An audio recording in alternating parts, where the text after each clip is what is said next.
Hello guys and welcome to Fantasy Football Focus again. I'm Graham and today it's an absolute scorcher, but I've had to battle through the day with the kids and get through this heat, but determined to bring this video, so here it is.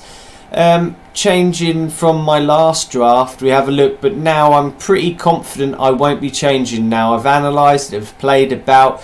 I've looked at players. I thought actually I can't go without these players. So look at my squad. Bench fodder, Button, 4.0, waste of money, whatever. It just saves me money outfield. Sorry Button, but you know, just being honest. And then Bernd Leno for Arsenal coming in, the German shot stopper. So I think on penalties he could prove to do well. And I think if Arsenal do strengthen the defence, it could be more save bonus points for him. And possibly more clean sheets. So yeah, let's hope Leno does well for me.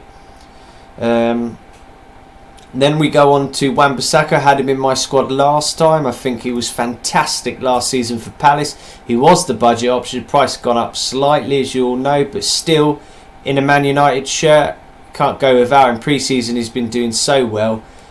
So hopefully he could get a few clean sheets there with Maguire coming in and David De Gea behind him.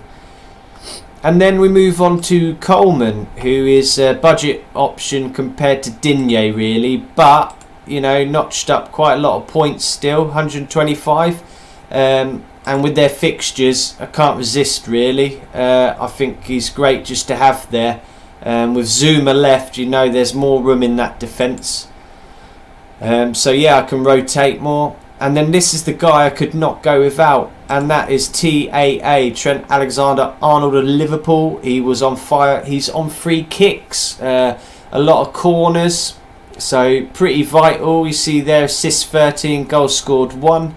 I expect him to do better this season, and with his points tally of 185, he could not be ignored. And then I've gone for the ever reliable Virgil van Dijk, who I had in last time. But you know he's a starter, you know he's solid. He can pop up with the odd goal.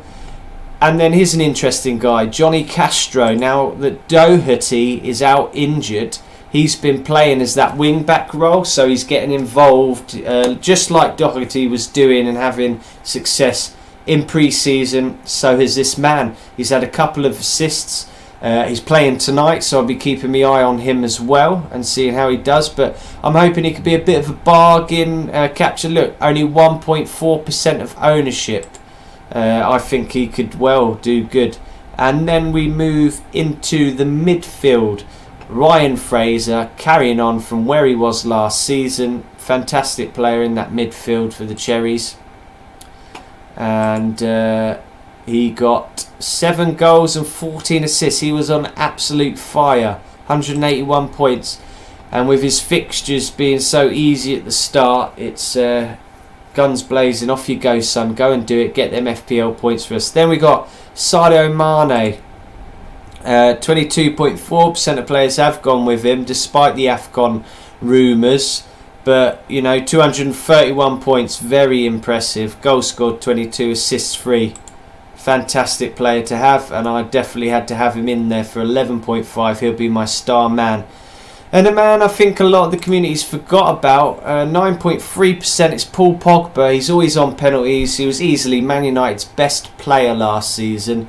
Goals scored 13, assists 10. Had to have him in. I think he's a great player, and Man United strengthening this season could bode well for the Frenchman and my team.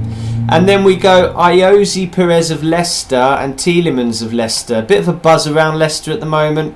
The FPL community all getting on these players. 12% C from Newcastle even. He was a good player. I had him in at Newcastle near the end of the season, mind. And he come up with the goods.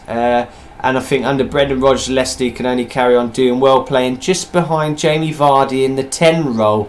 So he'll be up there for goals. He'll be as good as a striker again. And then Tielemans I had in as well, picking me up points when other players were not. So I'll be looking to him with more game time this season to get more points. We'll keep an eye on him. And then we move into the front line, the goal scorers.